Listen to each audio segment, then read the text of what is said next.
Truth for Life, February 28th.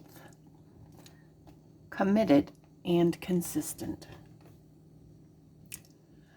I wholly followed the Lord my God, and Moses swore on that day, saying, Surely the land on which your foot has trodden shall be an inheritance for you and your children forever, because you have wholly followed the Lord my God. Joshua 14:8-9. Many people get off to a flying start in life, only to later lose whatever it was that once made them successful. Perhaps they were well known as a young man or woman. At the age of 40, their life was one of prominence, influence, and status. In the church, we can see such individuals. Indeed, we can see ourselves as supremely useful to God.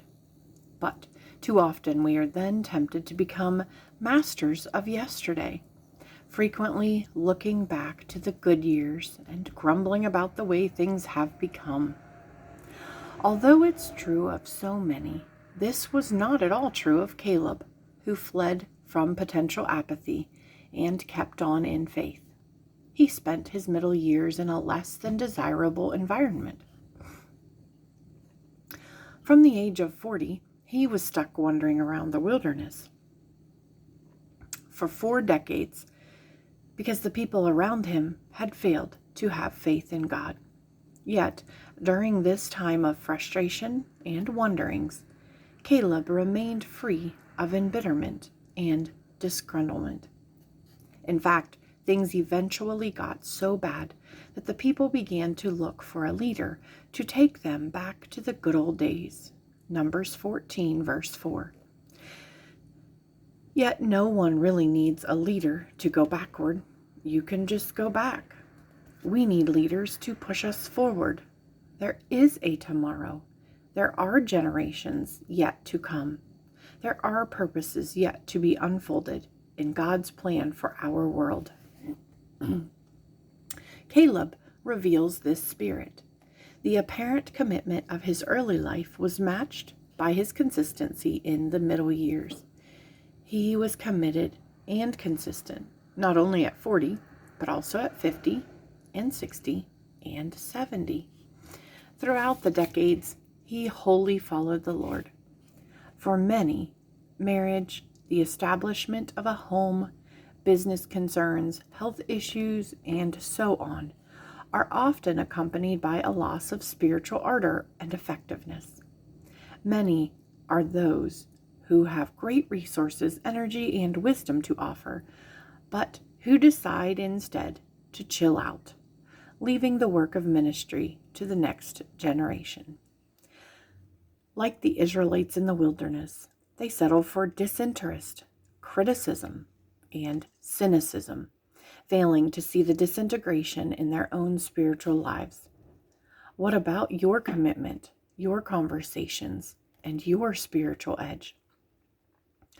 Are they the same as they once were? There is a great need in the church today, as there was in Israel's wilderness generation, for experienced men and women of faith who live lives marked by consistent commitment in good times and bad, in season and out, as through the years they walk toward the inheritance that the Lord has promised his faithful followers. What will that look like for you today and in 10 years? Judges 1, verses 1 through 20.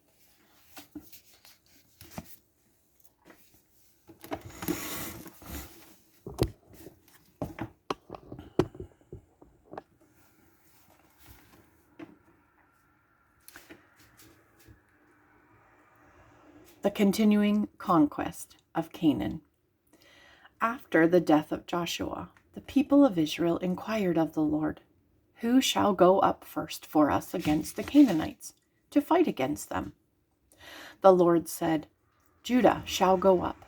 Behold, I have given the land into his hand. And Judah said to Simeon his brother, "Come up with me into the territory allotted to me, that we may fight against the Canaanites. And I likewise will go with you into the territory allotted to you." So Simeon went with him. Then Judah went up, and the Lord gave the Canaanites and the Perizzites into their hands, and they defeated 10,000 of them at Bezek. They found Adoni-Bezek at Bezek and fought against him and defeated the Canaanites and the Perizzites. Adoni-Bezek fled, but they pursued him and caught him and cut off his thumbs and his big toes. And Adoni-Bezek said, 70 kings with their thumbs and their big toes cut off used to pick up scraps under my table.